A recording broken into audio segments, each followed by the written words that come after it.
ونستغفره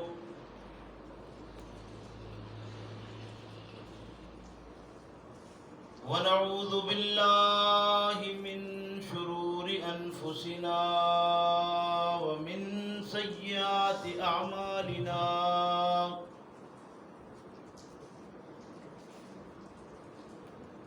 من يهده الله فلا مضل له ومن يضلله فلا هادي له ونشهد أن لا إله إلا الله وحده لا شريك له ونشهد أن محمدًا عبده ورسوله أما بعد فإن خير الحديث كتاب الله وخير الهدي هدي محمد صلى الله عليه وسلم وشر الأمور محدثاتها وكل محدثة بدعة وكل بدعة ضلالة وكل ضلالة في النار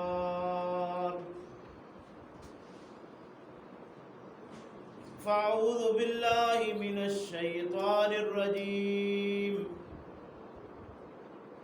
بسم الله الرحمن الرحيم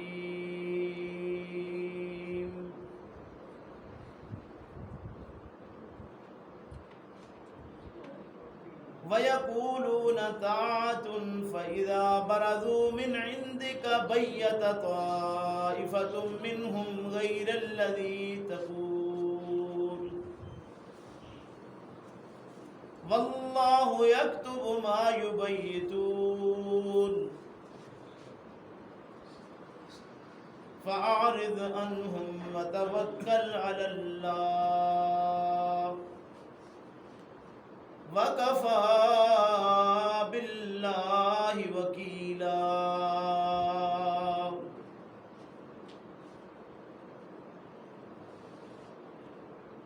أَفَلَا يَتَدَبَّرُونَ الْقُرْآنَ وَلَوْ كَانَ مِنْ عِنْدِ غَيْرِ اللَّهِ لَوَجَدُوا فِيهِ اخْتِلَافًا كَثِيرًا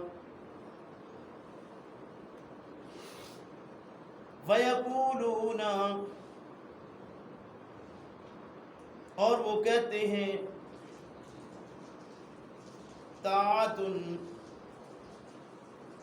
حکم مانا ہم نے آپ کا حکم سر آنکھوں پر فرما برداری کرتے ہیں ہم آپ کے حکم کی فَإِذَا پس جب برزو باہر جاتے ہیں من عندک آپ کے پاس سے اے پیغمبر صلی اللہ علیہ وسلم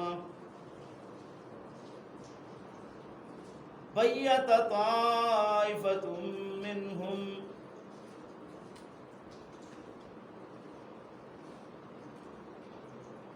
مجلسیں جماتے ہیں بیٹھتے ہیں طائفۃ جماعت کی شکل میں طائفہ کی شکل میں منہم ان میں سے غیر الذی تقول اور مشورے کرتے ہیں جو آپ کہتے ہیں اے پیغمبر صلی اللہ علیہ وسلم جو آپ کی مجلس میں بات ہوتی ہے اس کے خلاف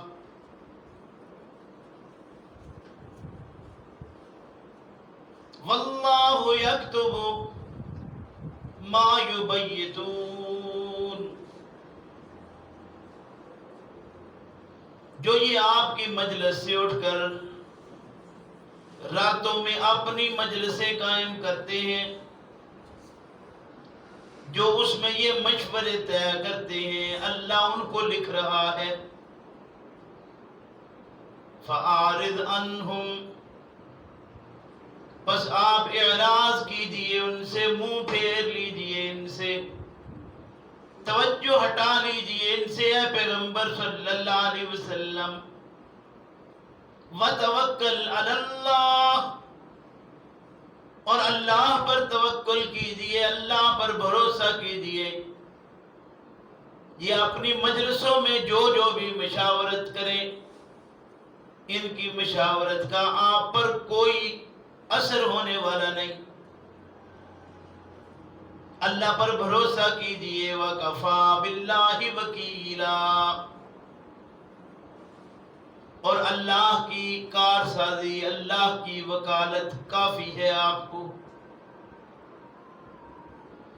افلا یتدبرون القرآن، کیا یہ قرآن میں غور و تدبر فکر نہیں کرتے؟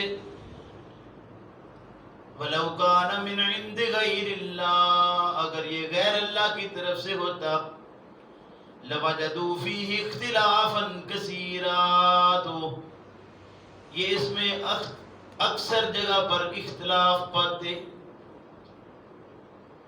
سبحان ربک رب العزت عما یصفون وسلام علی المرسلین والحمد للہ رب العالمین۔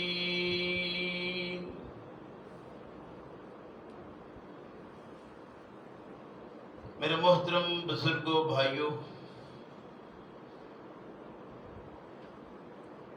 آج کے سبق میں جو مسلسل سبق ہمارا جاری ہے، سورہ النساء میں 2 آیات کریمات 81 اور 82 ان کا نمبر ہے، جو آپ کے سامنے تلاوت کر کے ترجمہ کیا ہے۔ اللہ تبارک و تعالی سے دعا ہے کہ اللہ ہم سب کو اپنی اس کتاب کو صحیح معنوں میں سمجھنے کی توفیق عطا فرمائے، اور سمجھ لینے کے بعد اپنی زندگی کو اس کے مطابق بنانے کی توفیق عطا فرمائے۔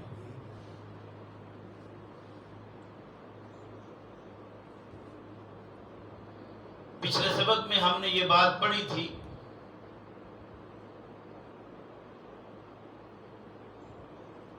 کہ جو منافق ہیں نا،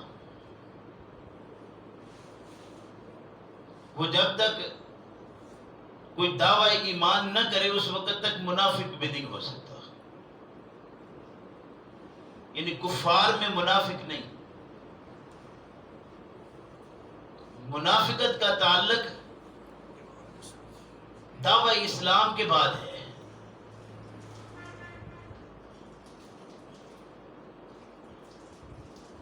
جس نے ڈائریکٹ انکار کر دیا، اللہ کا کیا، اللہ کے پیغمبر صلی اللہ علیہ وسلم کا کیا، اللہ کی کتاب کا کیا، یا کسی بھی شکل میں،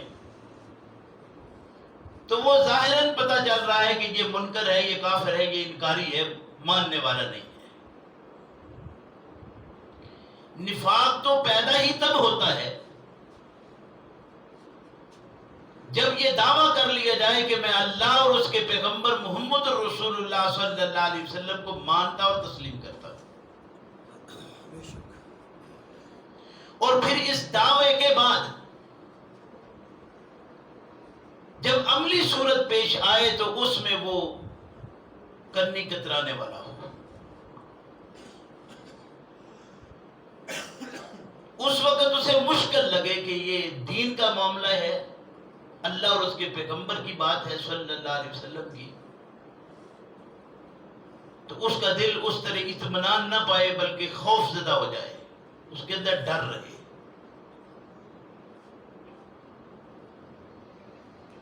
عام معروف بات ہے کہ بیٹا ایک اچھے عہدے پر فائز ہوتا ہے، وہ اپنے دفتر میں اپنی کرسی پر بیٹھا ہے، بڑی خوشی کے ساتھ باپ جاتا ہے اور پیچھے کھڑا ہوتا ہے، تھپ تھپا کر کندھے کو کہتا ہے کہ بیٹا آج تو خود کو کتنا کو بڑا سمجھتا ہے۔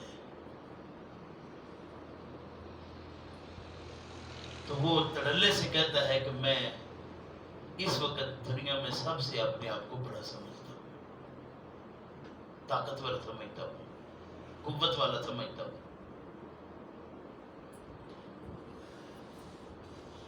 باپ بڑا حیران ہوتا ہے، اسے افسوس ہوتا ہے کہ میں نے بڑی محنت کر کے اس کو اس جگہ تک پہنچایا تھا، تو اسے یاد ہی نہیں رہا کہ میرے بھی کوئی اس کے پیچھے سارے سورس لگے ہوئے تھے، آخر میں نے بھی کوئی محنت کر کے اس کو اس جگہ تک پہنچایا ہے، تو یہ آج اتنا بڑا ہو گیا اس عہدے کی وجہ سے، کرسی کی وجہ سے۔ وہ افسوس کرتا ہوا جب وہاں سے نکلتا ہے نا، اسی پریشانی کے عالم میں پھر پوچھتا ہے کہ بیٹا ذرا اپنے متعلق دیکھ کہ کتنا کو بڑا ہو گیا تو کہتا ہے ابا میں کوئی بڑا نہیں ہوا، ابھی تو کہہ رہا تھا۔ اس نے کہا تب آپ کا میرے کندھے پہ ہاتھ تھا، تب آپ کا ہاتھ میرے کندھے پر تھا، تو میں خود کو بڑا سمجھتا تھا کہ میں کچھ بھی کر جاؤں گا تو خیر ہے، لیکن اب آپ کا ہاتھ کندھے پر نہیں ہے تو گویا اپنے سے بڑا ذرا بھی ایسا ہو نا جو تھپکی دینے والا کندھے پر ہاتھ رکھنے والا ہو، تو انسان کے اندر ایک قوت پیدا ہوتی ہے اور حقیقت میں ہوتی ہے۔ ایمان ایک ایسی قوت ہے کہ اگر کسی کے اندر وہ آ جائے تو اسے اس بات کا یقین ہو جاتا ہے کہ رب کائنات کا ہاتھ میرے اوپر ہے اور وہ سارے بڑوں سے بڑا ہے، تو جب سارے بڑوں سے بڑے کا ہاتھ میرے اوپر ہے تو مجھے خوف کس بات کا ہے؟ گویا اس کے اندر سے ڈر نکل جاتا ہے۔ اگر انسان سمجھے کہ میں مومن ہوں پھر وہ ڈرتا بھی رہے، تو مومن اور ڈر دو چیزیں اکٹھی ہو ہی نہیں سکتی۔ ایمان اور خوف یہ دو چیزیں اکٹھی نہیں ہوتی۔ ایمان ہے تو خوف نہیں ہے، خوف ہے تو انسان سمجھے کہ میرے اندر ایمان میں کچھ خرابی ہے، یہ مانے کہ وہ سارے طاقتوروں سے زیادہ طاقتور ہے اور طاقت رکھتا ہے۔ سارے کون ہیں؟ وہ تو سارے اسی کے بنائے ہوئے ہیں، تو وہ اپنے بنائے ہوئے اس کی برابری میں وہ تو مثال دے کر کہتا ہے کہ تم سمجھتے ہو کہ یہ میرے جو بڑے ہیں، بڑے بڑے بڑے جتنے تم سمجھتے ہو، یہ سارے بڑے مل جائیں نا تو مل کر یہ کہیں کہ میں ایک ہم مل کر مکھی بنا لے تو یہ بنا نہیں سکتے۔ لَن يَخْلُقُوا ذُبَابًا وَلَوِ اجْتَمَعُوا لَهُ۔ فرمایا یہ بھی بڑی بات ہے کہ کوئی مکھی بنائے، کوئی دعویٰ کر لے۔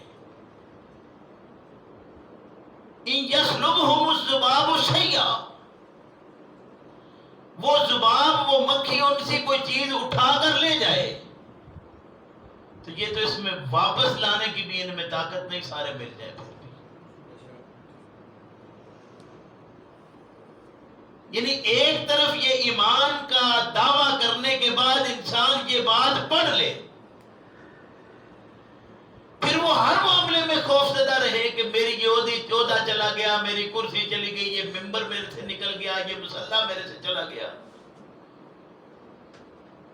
تو اس کا مطلب ہے اس نے مصلی کو، اس نے ممبر کو، اس نے عہدے کو، اس نے کرسی کو، اس نے زمین کو، اس نے جائیداد کو، اس نے دنیا کی کوئی بھی شے ہے جس کو اس نے سمجھا تو اس نے اپنے اللہ سے اس کو بڑا سمجھا ہے۔ شرک کس کو کہتے ہیں؟ ہم بڑے ترلے سے کہتے ہیں کہ اللہ نے یہ بات کہی ہے کہ ان اللہ لا یغفر ان یشرک بہ ویغفر ما دون ذلک۔ ابھی شرک کوئی چھوٹی سی شے ہے، کیا یہ صرف یہ درباروں میں جا کر پڑا ہے، یہ پیروں میں جا کر ہے، یہ جو آپ نے جو گاٹ تویز، یہ سارے ان میں صرف شرک رہ گیا ہے؟ تو انسان کے اندر اگر خوف آ گیا تو کیا ہوا؟ کس بات کا ڈر ہے؟ زندگی اور موت یہ اللہ کے ہاتھ میں ہے، تسلیم بھی سارے کرتے ہیں۔ بات یہ ہو رہی تھی کہ جب پیغمبر اسلام صلی اللہ علیہ وسلم کے سامنے آتے ہیں تو یہ انہوں انہوں نے کیا کیا؟ انہوں نے یہ کہا کہ اللہ بہت بڑی ذات ہے، جب بھی ہمیں کوئی فائدہ پہنچتا ہے تو وہ اللہ کی ذات دیتی ہے، دعویٰ ایمان ہو گیا۔ لیکن آگے کہتے ہیں کہ جب جنگ میں جاتے ہیں تو یہ محمد کا پیغام ہے صلی اللہ علیہ وسلم کا، ان کے لیے جانا پڑتا ہے، تو اس میں جو کام آ گئے، کہتے ہیں اگر نہ نکلتے نہ مرتے، اگر نہ نکلتے نہ مرتے، گویا مرے تو ان کے مرنے کی وجہ کون بنا؟ محمد رسول اللہ صلی اللہ علیہ وسلم۔ تو یہ کہتے ہیں کہ اگر محمد رسول اللہ صلی اللہ علیہ وسلم یہ پیغام نہ دیتے باہر نکلنے کا، یہ نہ نکلتے اور نہ مرتے۔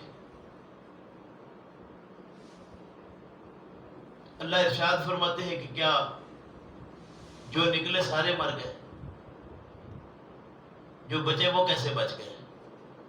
ان کو کسی اور نے بچایا ہے؟ یہ تو بات ہی صحیح نہیں ہے۔ جنگ میں موت نہیں، موت ویسے ہی ہے، اور وہ ایسی شے ہے جس سے کسی کو مفر نہیں، کوئی بھاگ سکتا ہی نہیں اس سے۔ اللہ ارشاد فرماتے ہیں کہ یہ لوگ جن کے ہاں یہ نفاق ہے، جن کے اندر کھوٹ ہے، جن کے اندر ملاوٹ ہے، یہ اعلان کرتے ہیں وَيَقُولُونَ طَاعَةٌ، یہ کہتے ہیں کہ ہم فرما برداری کرنے والے ہیں، یہ کہتے ہیں آپ کا حکم سر آنکھوں پر، حضرت جس طرح آپ کہیں، جس طرح آپ نے کہہ دیا کافی ہے۔ لیکن جب باری آئے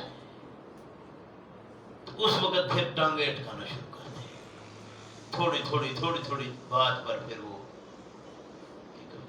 فرمایا کہ فَإِذَا بَرَزُوا مِنْ عِنْدِكَ، آپ کی مجلس میں بیٹھتے ہیں تو یہ زیادہ یوں کرتے ہیں کہ ہاں ہم مانتے ہیں، تسلیم کرتے ہیں، تاکہ ساری جماعت کو پتہ چلے کہ ہم ماننے والے ہیں۔ لیکن آپ کی مجلس ہر وقت قائم تو رہتی نہیں نا۔ جب یہ آپ کی مجلس سے اٹھتے ہیں پھر یہ اپنی الگ مجالس قائم کرتے ہیں، جدھر جدھر ان کے وہ کان جڑے ہوتے ہیں نا، یہ ان کی پھر مجلسیں قائم ہوتی ہیں۔ یہ تب ہوتی تھی، آج بھی ہوتی ہے۔ یہ نہیں کہ اس وقت کی بات ہے، آپ کوئی صورت ایسا نہیں، آج بھی ایسا ہی ہے کہ لوگ پہلے بات سنتے ہیں، سن کر پھر ادھر ادھر بیٹھتے ہیں، اپنی مجلسوں میں کان لگاتے ہیں، جوڑتے ہیں۔ اچھا، جب اس میں فیصلے ہوتے ہیں، ان کان لگانے والوں نے فیصلے کرنے ہوتے ہیں کہ اگلا جمعہ حضرت صاحب نے پڑھانا ہے یا نہیں، یہ مولوی صاحب منظور ہیں یا نہیں، ان کو رکھنا ہے یا نہیں رکھنا۔ رکھنا ہے تو ان کے لیے کون سی حدود قائم کرنی ہے، یہ کن شرائط پر رہ سکتے ہیں، یہ سارے یہی کام کرتے ہیں۔ اور مولانا صاحب ہوں، حضرت جی ہوں، پیر جی، ان کو بھی ہر وقت وہ کڑکی لگی رہتی ہے کہ پتہ نہیں کس وقت میرے خلاف یہ کوئی فیصلہ ہو جائے۔ وہ پھر اس لیے بات کرتے ہیں تو بچا کر۔ میں یہ بات پوچھتا ہوں کہ اگر اس بات پر ایمان پختہ ہو کہ میں جو کہہ رہا ہوں وہ میری بات نہیں، اللہ کی بات ہے، تو اللہ کی بات پر اگر سزا ملتی ہے، وہ کسی بھی شکل میں ملتی ہے، اگر وہ قبول ہی نہیں ہے تو ایمان کس شے کا نام ہے؟ وہ کون سا پھول ہے جس کی خوشبو ہم چاہتے ہیں؟ وہ شے کیا ہے آخر؟ فرمایا وَيَقُولُونَ طَاعَةٌ، یہ کہتے ہیں کہ ہم نے آپ کا حکم مانا، آپ کی بات پر ہم نے سر تسلیم خم کر لیا۔ فَإِذَا بَرَزُوا مِنْ عِنْدِكَ، پھر جب یہ آپ کے پاس سے اٹھتے ہیں، باہر جاتے ہیں اور مجالس قائم کرتے ہیں، بَيَّتَ طَائِفَةٌ مِّنْهُمْ غَيْرَ الَّذِي تَقُولُ، تو یہ ان مجلسوں میں جو آپ نے کہا ہوتا ہے نا مجلس میں، اس کے خلاف بیٹھ کر سوچتے ہیں۔ آپ کا یہ حکم ہے، آپ کی یہ بات ہے، تو اب اس کے خلاف کون؟ وہ نئی سوچیں اندر سے اٹھتی رہتی ہیں، وہ ہر روز ایک نیا خیال، ایک نئی فکر، ایک نئی سوچ اٹھتی ہے، ان کے اندر سے شک نہیں کبھی ختم ہوتا، ہر وقت شکوک و شبہات ان کے اندر بڑھتے چلے جاتے ہیں، وہ شک بھی پڑا رہتا ہے کہ پتہ نہیں ایسا نہ ہو جائے، ایسا نہ ہو جائے، ایسا نہ ہو جائے، کہیں ایسا نہ ہو جائے۔ بھئی کیسا بھی کیوں نہ ہو جائے، آپ کو جیسا وقت آئے اس کے مطابق اگر اللہ اور اس کے پیغمبر صلی اللہ علیہ وسلم کی بات پر آپ ہیں، آپ کو قائم رہنا ہے۔ وقت جیسا بھی آئے گا وہ نکل جائے گا، وقت رکے گا نہیں۔ لیکن یہ مجالس قائم کر کے کیا کرتے ہیں؟ اب یہ آیات پڑھ کر صرف اس بات پر صرف لگا دیجئے کہ اتنا کافی ہو گیا کہ یہ بات جو ہم نے کہی یہ پیغمبر صلی اللہ علیہ وسلم تک کی بات تھی، یہ صرف اتنی بات نہیں۔ یہ پیغام کیوں دیا جا رہا ہے؟ اس بات کو کیوں قرآن میں بیان کیا گیا ہے؟ کیا قرآن صرف پیغمبر اسلام صلی اللہ علیہ وسلم تک کے لیے تھا؟ بھئی یہ کتاب ہماری ہدایت کی کتاب ہے، اس کے اندر وہ خبریں ہیں جو پہلے لوگوں کی گزر چکی ہیں، جو آنے والے حالات پیدا ہونے والے ہیں، جو آج کے وقت کے معاملات ہیں، سارے اس کے اندر ہیں۔ تو کیوں ان باتوں سے صرف نظر کیا جائے؟ یہی تو باتیں ہیں جو نظر میں رکھنے والی تھی۔ فرمایا یہ مجالس اپنی الگ قائم کرتے ہیں، تو ان مجالس میں کیا کرتے ہیں؟ غیر الذی تقول، وہ جو آپ نے بات کہی ہوتی ہے اس کے خلاف باتیں سوچتے ہیں۔ یہ شک کرنے والے ہر وقت اس بات کی طرف ان کا خیال چلتا رہتا ہے کہ کوئی صورت ایسی بن جائے، ایسا کر لیا جائے، پروگرام تشکیل دیتے ہیں اپنے نئے سے نئے، یہ کریں گے، یہ بنائیں گے، یہ ہوگا، اور جب یہ پروگرام بنا رہے ہوتے ہیں اس وقت یہ خیال ہی نہیں رہتا کہ ہمارے اوپر کوئی اور ذات بھی ہے جس کے پروگرام کام کر رہے ہیں، جس کے متعلق سیدنا علی رضی اللہ عنہ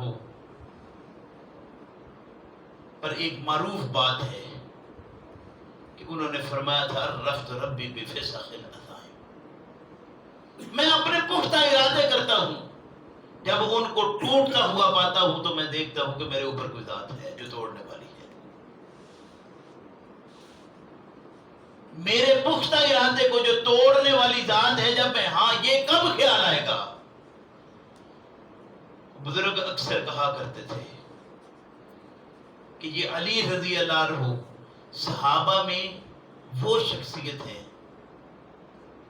تھے تو سارے صحابہ اپنے اپنے مقام والے، لیکن سیدنا علی رضی اللہ عنہ تقویٰ اور ورع میں اتنے تھے کہ باکمال تھے۔ یہ ایک ایسے متقی آدمی کی بات ہے،